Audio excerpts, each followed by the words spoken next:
Hi, welcome to Feasting on Fanfare, Square Plates Edition. Back when Final Fantasy 15 came out, I was bowled over by all those gorgeous foods, and I just wanted to make all of them. Just learn how to make, learn the history behind, learn the flavors, learn the cultures, all of it. So I made it a personal project to learn how to make as many of them as I could. And I'm doing pretty well with it, so I'm bringing them to you. It'll be a learning together. Join me.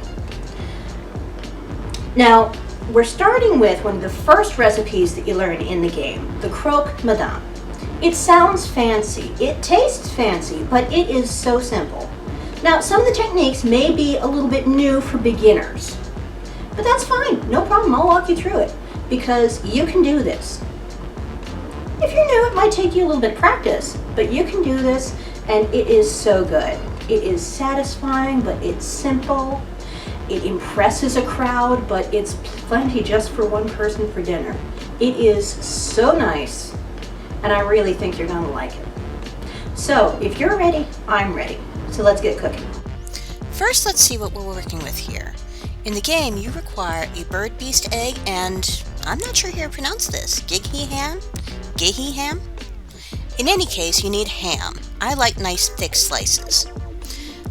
Looks like we need an open-faced sandwich with lettuce, typically there's cheese, though I don't see it, nice ham, and a fried egg. Easy! The bechamel is the first step. Now, it's so easy to make these, but it sounds really impressive. We're starting off with about a tablespoon and a half of melted butter and a tablespoon and a half of flour. We mix those together and we cook them over about a medium heat so that it can form a roux. Now, we do want to season this, and I like to use some nutmeg. A little more nutmeg. I like a lot of nutmeg. And we also add salt and pepper. We want this to be flavorful just as well as anything else, but this is mainly there for a nice creamy component to the dish. This is going to cook for about maybe a few minutes until it starts getting that nice nutty brown color. Now you want to avoid getting a lumpy bechamel, but you can do that so easily. All you have to do is make sure that your roux is hot and your milk is cold. Using too much or too little milk is going to really affect your thickness. So for this much roux, I would recommend about a cup of cold milk. Here I used a little bit too much, but it was easy to fix with the inclusion of a little bit more roux that I made in a second pot. After this, we just let it cook down until we get the desired thickness. Now that the bechamel is done, we're going to actually make the sandwiches. We start off with a slice of white bread. I like a nice wide white bread, but if you have a different kind of bread you prefer, whole wheat, sourdough, anything, go for it.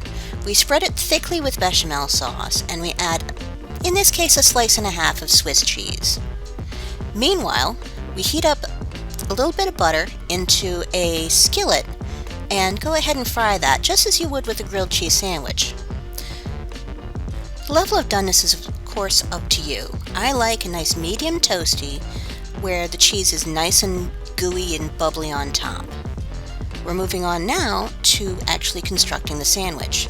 First we put down a layer of romaine lettuce. You can use spinach if you prefer, some other greens, but I find romaine has a nice flavor to it as well as structure. I've cut the ribs out so that it lies flat.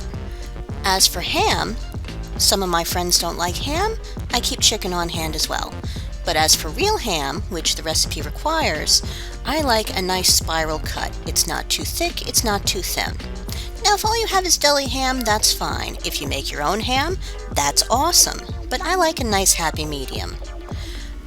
I spread it with a little bit more bechamel for that nice creamy luxuriousness, and then we can move on. Here's the method I like to use for frying eggs. On medium-high heat, I butter a pan and I drop a freshly cracked egg in. Then I take a pot lid that's big enough and I put a little bit of water, maybe about a teaspoon's worth. I use that to cover the egg and steam it while it cooks. Now you can cook this to whatever doneness you prefer. Some people like very firm eggs, some like very runny. I like a happy middle ground where it's kind of gooey and runny, but at the same time it still feels fully cooked.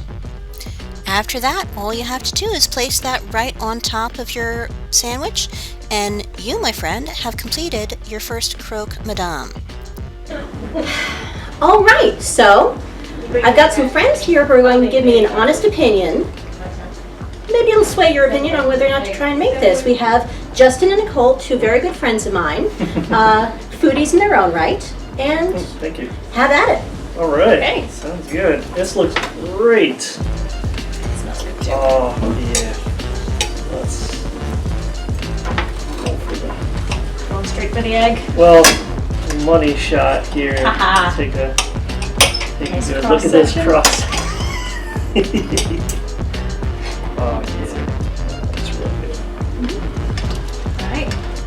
And again, if ham is not your thing, you can feel free to substitute with chicken or any other moderately thin-cut meat of your choice.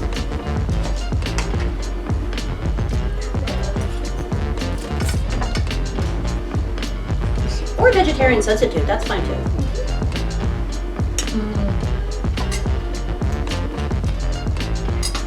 Yeah, hard time here.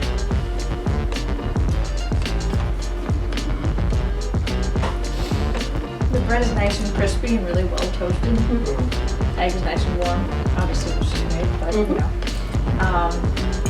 Egg is nice and runny, just how I like it.